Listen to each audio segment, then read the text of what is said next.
মন বড়ই বিচিত্র সৃষ্টি। এই মন শরীরের কোন স্থানে অবস্থিত কেউ জানে না, কিন্তু সম্পূর্ণ শরীর এই মনের ইচ্ছে পূরণ করার জন্য প্রয়াস করতেই থাকে।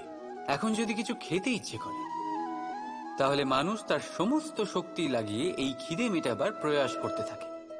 এখন যদি মন কাউকে শত্রু বলে ভেবে নেয়, তাহলে মানুষ তাকে বিনাশ করার যথাসম্ভব চেষ্টা করে। আর যদি মন কাউকে ভালোবাসে, তার প্রসন্নতার জন্য সব সীমা পার করতে সে তৈরি থাকে।